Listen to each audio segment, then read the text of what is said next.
so freaking pretty.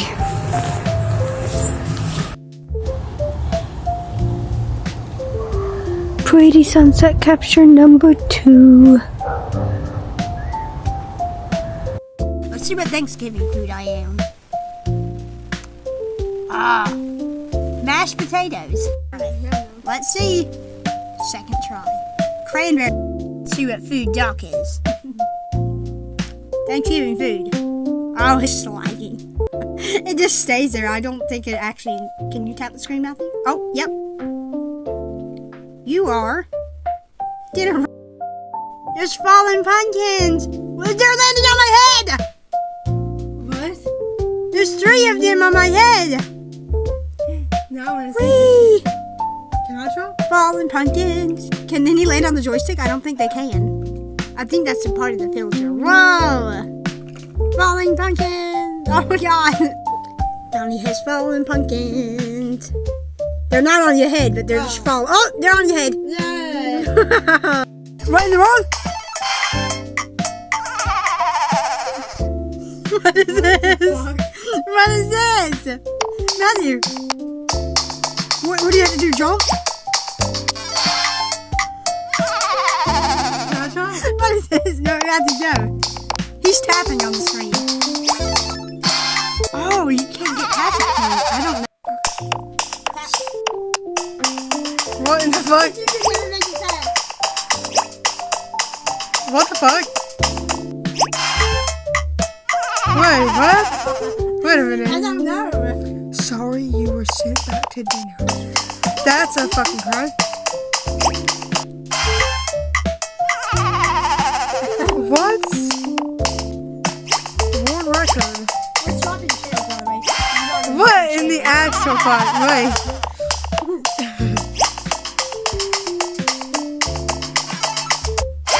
I made one fucking dinner roll.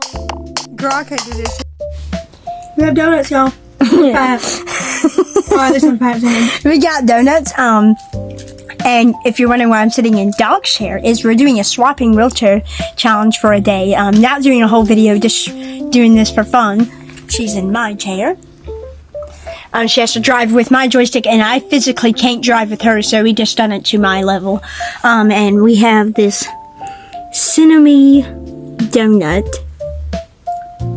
that we've never tried before. Oh my god. Powders everywhere.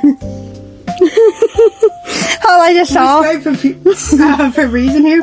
Because Tucker kept farting. Like, he kept farting, and then it smelled like it destroyed ass. Like, he kept ripping ass, and it smelled. And it smelled the entire room. And when I tell you that he would fart like 5 minutes later, he would start catching up.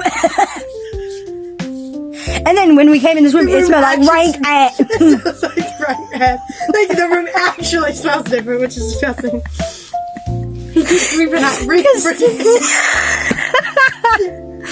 But I'm driving with her chair. And it's so weird to have all these mats. But this will be the last, I look funny. So this will be the last clip of the Chemo vlog. I said he'd bring back. This will be the last clip of the weekly vlog. I will not show you guys setting up. Show me back, Yeah, I can see. So for me, this will be the last clip that y'all see before Luce's story, because we really wanted to share Luce's story and how she transfers in and out of her chair with a way more detailed description. And then this will be the last bit that you'll see of the Chemo vlog, and probably the beginning of the vlog, because along with other clips, because we don't want to do the Chemo setup, because I don't want to export that vlog on Sunday. I want to export it today, so you're going to see a black screen saying it's my 60-second round of chemotherapy, and I got started at a certain time, and so yeah. Basically, that's to say this will probably be the last clip before you see Luce's vlog. Oh my god, that tastes like rank ass. Rank perfume. Bye for now. Bye. Hello everyone. Welcome to another video. So, it's been a minute since I've last done a video on SMA Vlogs. I last did a video March 2nd, which was 8 months ago, and I have some things to talk about. So, I'm Luz Motoya Nocera. I am a T9, T10, T11, and T12 complete paraplegic. And I wanted to discuss some things that may or may have not been fully, really goodly discussed in the last video that I did literally 8 months ago. So I'm going to discuss with you all on what levels of a paraplegic I am. I'm going to discuss how I got my injury, and I'm going to really discuss and show you how I transfer in and out of my wheelchair. Because this main video was just an update video on the entire transferring in and out of the chair. Not because I did it wrong back then, it's because I literally gave y'all the wrong information or didn't even give you information at all. So let me back you up. In September of 2023. On September 1st of 2023, I was in the car with my mom and my girlfriend Amity. We were driving somewhere. I literally don't even remember. We were driving somewhere, and we're in a car, and you know those big trucks that they have all these straps and the logs, and the minute, like, they remind you of those horror movie scenes where a log just busts through the window.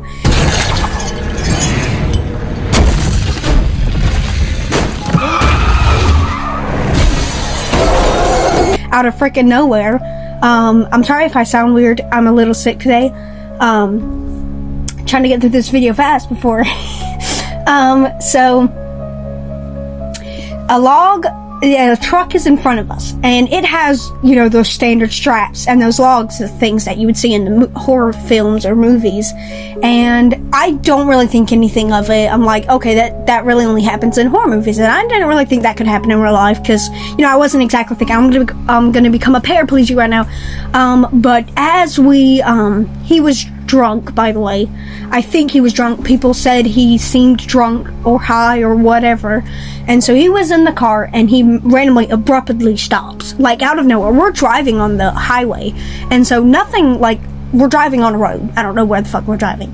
Oh, I don't know where we're driving to. But my mom is behind the wheel. I'm in the passenger side, right beside my mom. And my girlfriend is in the back, just right behind me. So, like, mom is here, and Amity is right here. And so I actually have Amity. Hello. So Amity is in the back. I'll just portray. Maybe not. I have to fucking stand. Hi. So Amity's in behind me. So Amity was behind me, and my mom was right beside me, basically where Amity is, just not as close. I was sitting, and Amity was sitting, and we were out driving somewhere, and I see one of those trucks, and he must have been high or something. So he's driving the truck, and he just makes an abrupt stop, like out of nowhere. We're not expecting it. We didn't crash into him.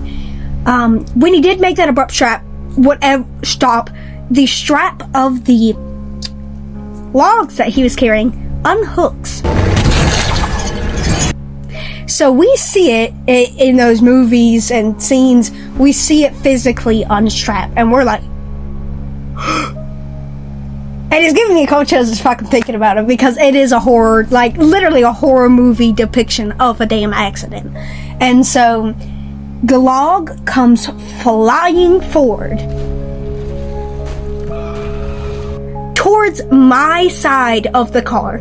And for those who don't know, if we hadn't had ducked, in that one moment we had both leaned and ducked.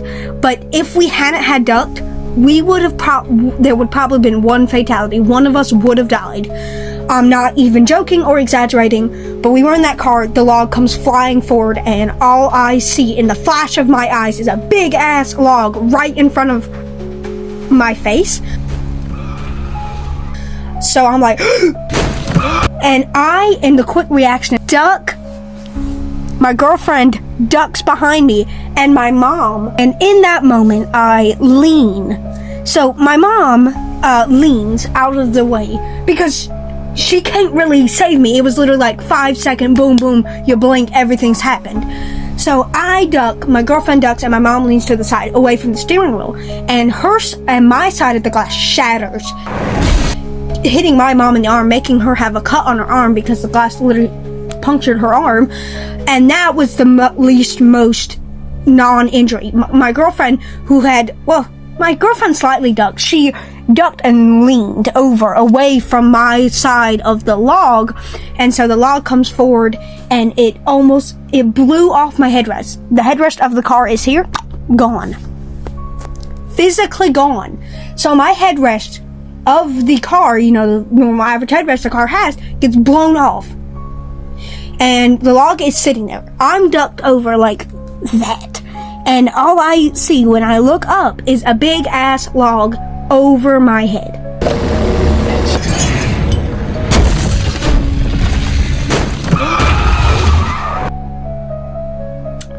That can't be good. And apparently because of the collision of the truck and the log and everything in between, my lumbar and my thoracic region was just right like at the tail end of the seat, and whatever abrupt car hit us in the back. There was a log in the front. I forgot to tell you that a car hit us in the back. So the abrupt force of that must have caused me the thoracic injury, because the log didn't go anywhere near it. It about blew my fucking head off though. But the log, since the big collision, made the other car stop abruptly into our car, causing like some big force, causing my thoracic injury to get injured, thoracic vertebrae to get injured. And so I can't feel my legs at this point, or the little side bottom of my core. And I think that's because of adrenaline. And like, we're all terrified. Mind you, we're all terrified. And my girlfriend, I check if everyone's okay. Like, I'm still speaking by this point. I'm leaned over like this. I'm like, oh my god, is everyone okay? And like, everyone is okay. And when I try and lean towards my mom, my core just kind of falls. And I'm like, okay, I'm weak because I'm filled with adrenaline. I'm scared, like I'm shaking, like that must be it. Because I wouldn't immediately think in that situation that a thoracic injury has just occurred, or I was in that sort of injury that would cause me all that like struggle and pain, like, oh fuck. And so my girlfriend is like scared. I think we're all crying by this point, or I'm not, but I'm terrified as hell. And my girlfriend, I think, is slightly like scared as fuck. And so she's like, are you okay? Like, are you okay? Like, is Camilla okay? My mom. And we're sitting in the car, and like 5 minutes go by. Every police officer and every firefighter was already there, because thankfully we were near like police stations and fire stations. So this was a good sign that we were near police stations as quick as we could, because I would have died. And not for the reason you think.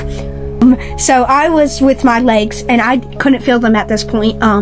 When they tried picking me up out of the car, like they tried just to get my core first, because they thought, like, she said she's not really complaining of leg pain so far, so we think it's a spinal cord injury. So what they did was they kind of lifted my core up like that, sort of, and then they put a board under my legs and like fucking strapped the living fuck out of my legs. And they also did that with my neck, because they just saw the headrest blown off. I was in a neck brace, and I was like it with a backboard and everything, with my legs strapped down, with my neck in this thing. My mom was like asked questions like, can you feel this? Like, are you able to move your legs or wiggle your toes? And they tried to ask me that. I was too like scared and like didn't really know what was going on, so I didn't really answer them. But they tried to, get that on me, and when they put the backboard on me, I could not feel a single thing below my like waist. And I was like, I'm like, in my head, I'm literally still thinking that this is adrenaline, even though that thought has probably passed minutes ago. And so they lift my leg, and then they put it on the board.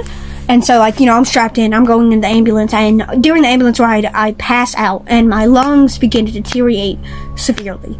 My lungs are going from, like, 90%, because I have cystic fibrosis, they go from 90 to 85 to 70 to 40 to 50 to 30. They went to 25% just in the 10-minute ambulance ride. I was losing my lung capacity and my TLC, total lung capacity, really quick, that they literally had to trach me like right when we got to the hospital. Like, they put me in the ICU room and they trached me, bedside procedure. They just trached my ass. That's why I have this little scar on my throat that you can you see it better? Yeah, I don't know. So they trached me, and that's why I have this scar. I was in a coma for 14 days, and I was, trached for 7. So I was trached for an entire week, because thankfully when they took the trach out, my lungs were doing better, and I could, breathe on my own, but just while in a coma. I don't know if that really makes sense, but they just, because it was a long time ago. It was a year ago, a few months ago, 1 month ago.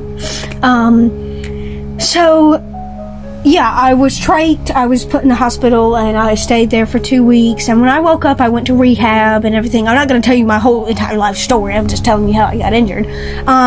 So all in all, I got injured by a log going through my window. My mom was hit in the arm. My girlfriend thankfully was safe, but they had to ask her questions, and she was all shaky and scared, because she would have been a quadriplegic, if not dead, if that would have happened. I probably would have been the dead one, because my headrest got blown off.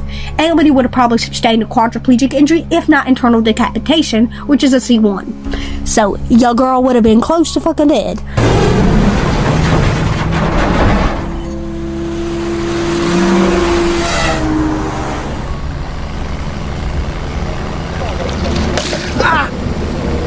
Son of a bitch.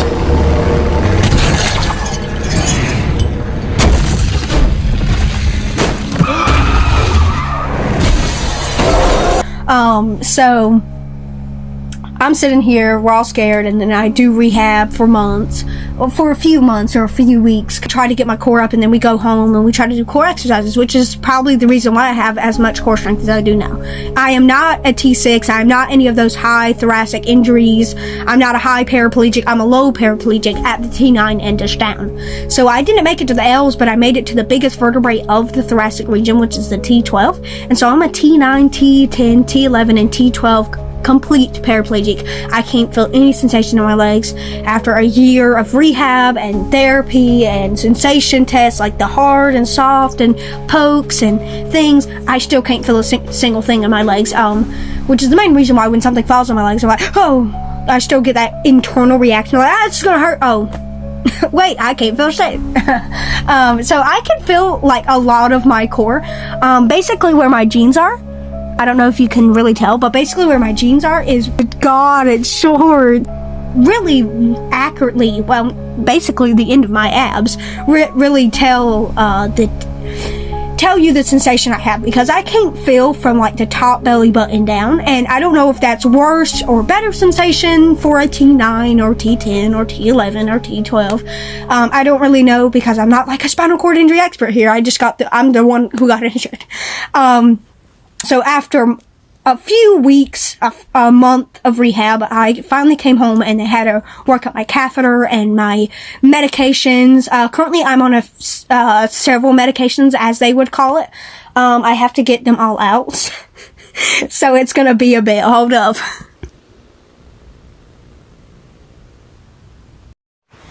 So basically, I am on a lot of medications, so I'll try and put them beside me if they can all fit. And these are most of my medical supplies that I use as a paraplegic, and it might be a little bit different or a little bit more than what most people would suspect from a paraplegic. I even forgot an item. Now, some of these supplies I use often, and some of these supplies I use rarely, but they're still in my medical supply book, if you will. So I'm gonna back up here. The camera can allow it. So these are all my medications and things I use as a T9, T10, T11, T12 complete paraplegic.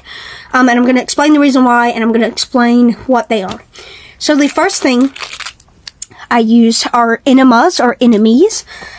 So these enemas, really help me just go to the bathroom. Since I am a paraplegic, I have lost the ability to use the bathroom on my own. So I've lost the ability to control my bowel and bladder, both ways. I can't push on my stomach to help it or anything. I just have to physically do it digitally, or I have to manually put something up my butt to make me go. You know what I mean? Which is something I've been doing a lot today. Won't get into the big reason why, but you probably know. So Whoa, my head has gone out of lighting. There you go. So I use these every single day. There's not a single day that I do not use these. I physically have to use these every single day, whether I like it or not. So I basically use these to go to the bathroom. They're just a stimulant to help my bowels, because I physically don't have the ability to control my bowels or move my bowels. I do, but just with my finger. So I have this bottle, and it contains 100 something enemas. I use 2 enemas per go, and I go twice a day to fully empty my bowels for the day, and that's always been the schedule that's worked for me. Every paraplegic and every quadriplegic has to find a schedule that works for them. Some people use the Priesting system, or some people use a water bag, or anything that basically is controlled. Like, some people have a helper to put the stimulant in, like, for quadriplegics who have limited to no hand function. Thankfully, I don't need that, and that's fine if you do. And some quadriplegics don't have that ability, so they need a helper. Thankfully, in my case, I don't need a helper. I just lean to the side, and I put the enema in my hand, with gloves, obviously, which is gonna come up. And I just stick it with a mirror, because I need a mirror, because I can't feel anything on my butt. So, or anything that's going up my butt. So, these are enemas. They just basically help me go to the bathroom. These gloves.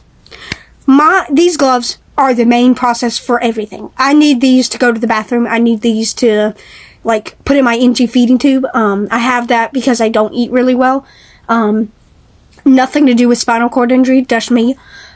And my issues, not caused, maybe some of them caused from spinal cord injury. I don't really know. I had them when I was 14, before I was injured. For those wondering, I am 38 and I got injured at 26. So, 2023. And so these are gloves, and they really help me go to the bathroom, because these I use for DRS, digital rectal stimulation. That's a hard word to say, or hard phrase. So basically that helps stimulate the bowels even more, and sometimes, it's gonna get TMI real quick, you have to pull out whatever's in you.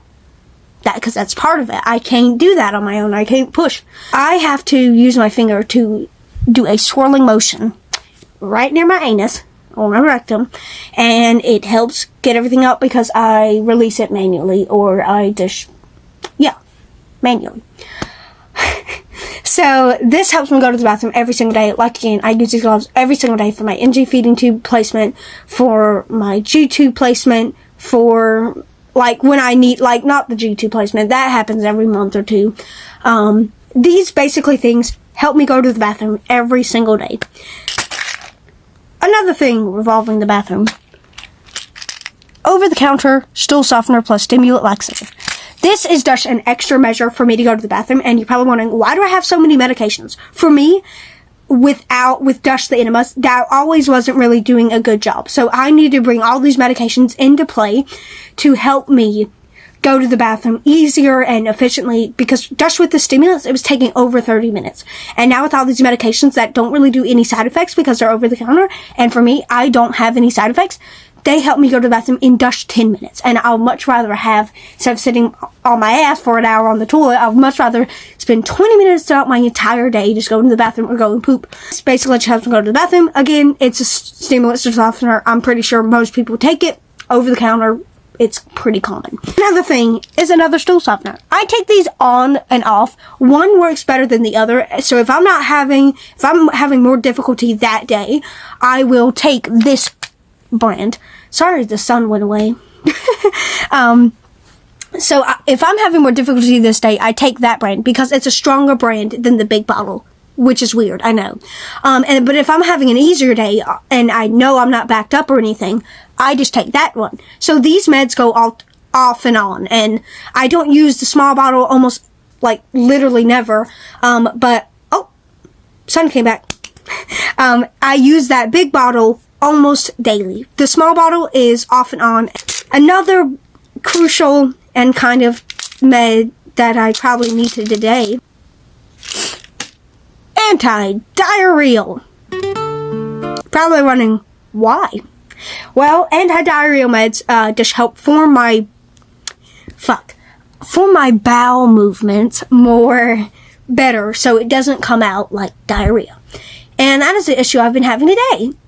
I am a paraplegic, and because I don't have I don't know, my bowels don't move like they're supposed to, and so it just comes out like diarrhea, because some things can make me backed up if I don't know why I have diarrhea today, but these just help me form my poop better and help me go to the bathroom way easier instead of just diarrhea and a bigger mess to clean up, which is what I'm having today.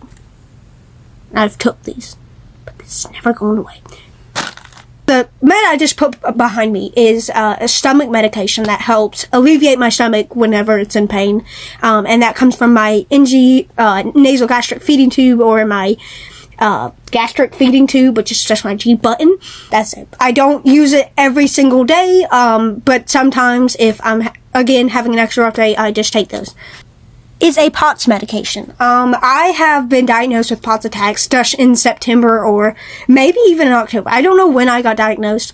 It was a really big, bad moment that sent me to the ER. I overheated, I fainted, and I had to go to the hospital. So, I'm fine now, don't worry. I can manage it. I had been diagnosed with POTS before my injury, which is just like a condition that makes you faint.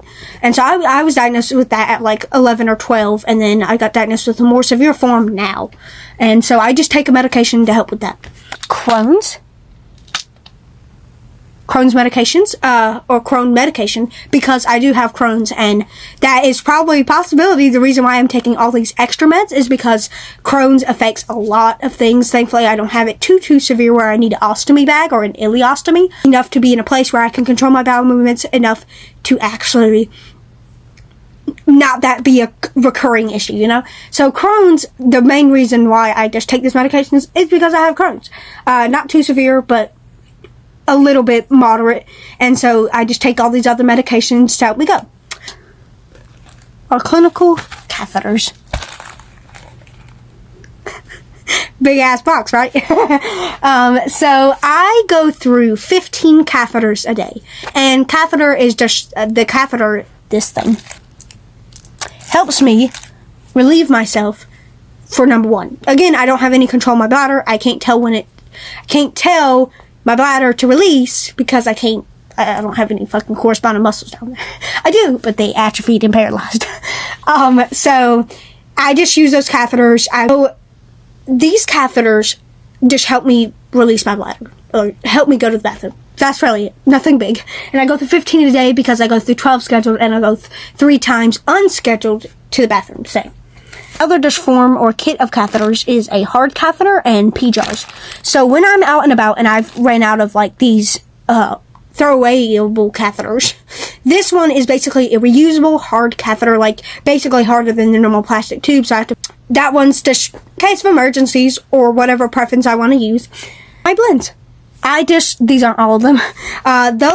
These are my blends that I use for my nasal gastric feeding tube and my gastric feeding tube. Every single time I, need to eat or something, I can eat on my own, don't worry, but the nasal gastric feeding tube makes it easier for my Crohn's and things. Just take a few feeds every day. Antiseptic wipe. So an antiseptic wipe, the reason why I have to use it is for catheters, for DRS, for feeding tube, like for anything sanitary, because most of my medical care is tubes that are going inside of me. And so I need like sanitary stuff. So flammable. I do not use this often or regularly.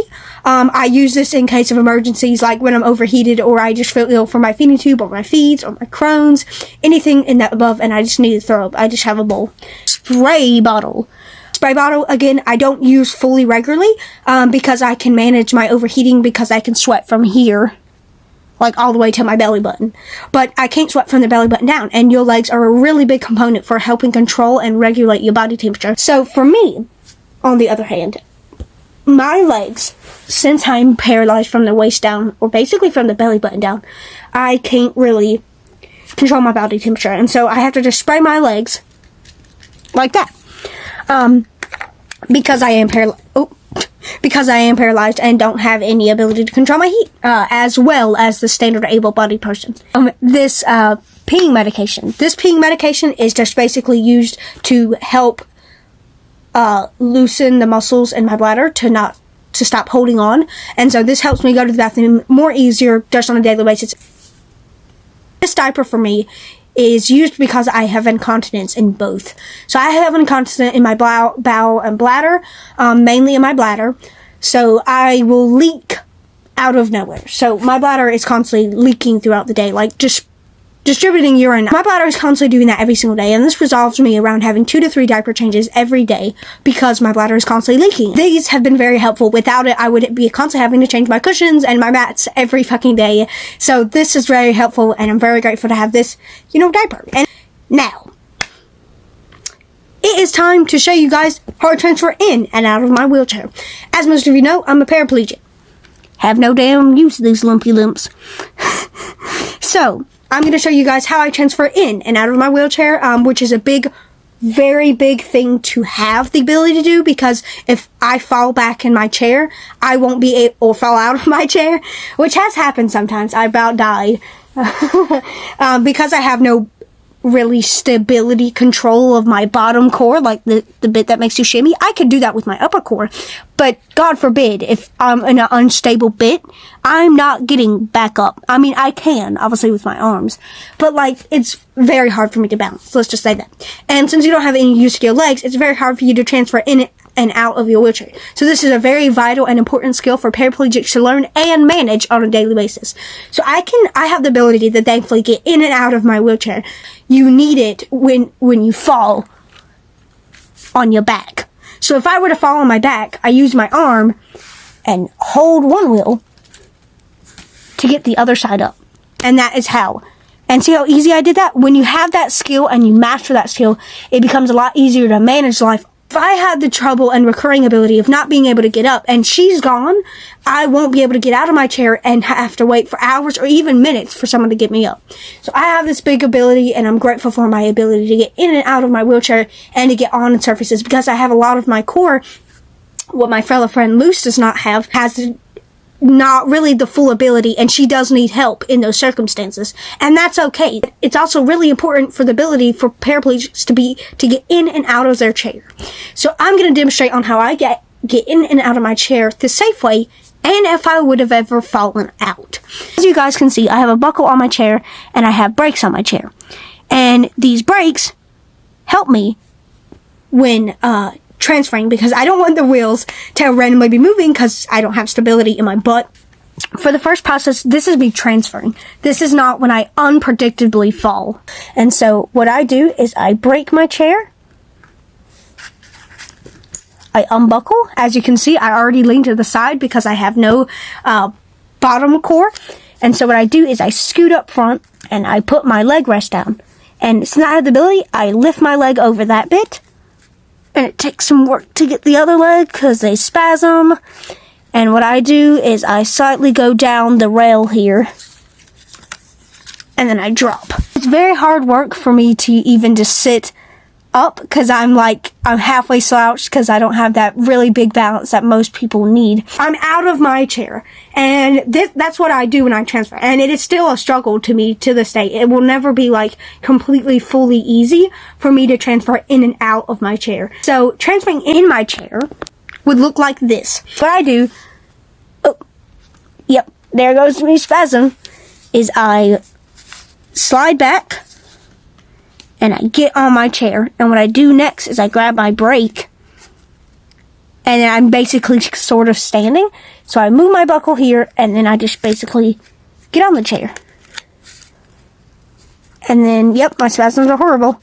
And so I'm getting into the chair, and I'm sitting. So I'm sitting like that, and that one side of my buckle holds my side, or my hips, because, again, I don't have any boot control. So that buckle really saves me, and what I do is I basically just get back a little further for how far my chair will let me, and then I buckle, slide down so my core doesn't die, and then I push my spastic legs back and unbrake my chair. So that's basically how I transfer in and out of my chair, prompted, fully knowing what everything is happening. But if in the case I were to fall out my chair without my brakes on, what would happen? If I were transferring and I somehow forget the brakes, and yes, this has happened. If I'm transferring, and I have my buckle off, and I just lean and fall out of my chair, I have to physically lift my core and slightly move, to where my legs will allow me. Come on, leg. Don't break off.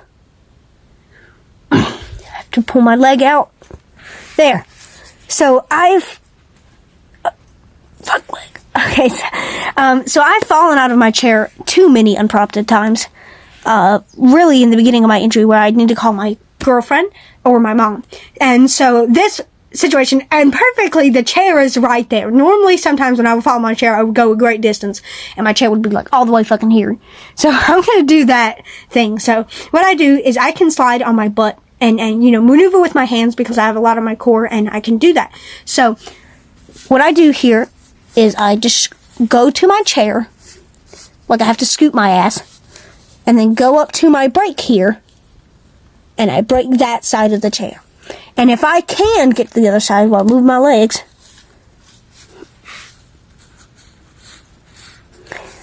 is I go to the other side, and I brake my chair. And the camera isn't going to show you that accurately, and thankfully I have enough hand strength to slightly, my neck looks funny as fuck, to slightly drag my chair with its brakes. Well, that's how you know I'm a damn paraplegic. I didn't even know it was rolling on my legs. So, again, I had to deal with these spasms. I'm going to lift my legs. And that is, oh no. And that is my great big ability to sit out of my wheelchair. So that would happen, normally a few times. So I would break my chair and just pull it forward with me as I'm sliding because I have enough arm strength, because I'm a really strong para. And what I do is basically like a normal transfer. I slightly lift from the thing. I know my core's trying to kill me. And then I go in my seat. Again, the spasms are like, thankfully not too crazy, but a little bit. They really act up when I'm trying to buckle. So, I get in my chair. I lift these limpy things back in my... Trust me, I'm not breaking a leg, guys. My legs are just that thin. So, and then I brake. Or unbrake. So, that's basically how I get in and out of my chair. Again, this skill is very useful for paraplegics just like me.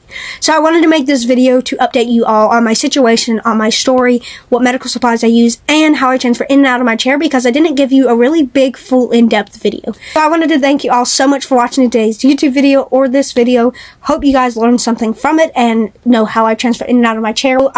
Thank you all so much for watching, and I'll see you next time. Bye-bye. Oh, you moved me. So... Your head's barely in frame. I'm sorry. Can you stay there? Okay, you can stay. Oh, sorry. So I was... Oh, they messaged me. Digital rectal... What the fuck? Oh my god, I'm forgetting a fucking spot. It's peeing my... Damn, you spray bottle. There's no shape.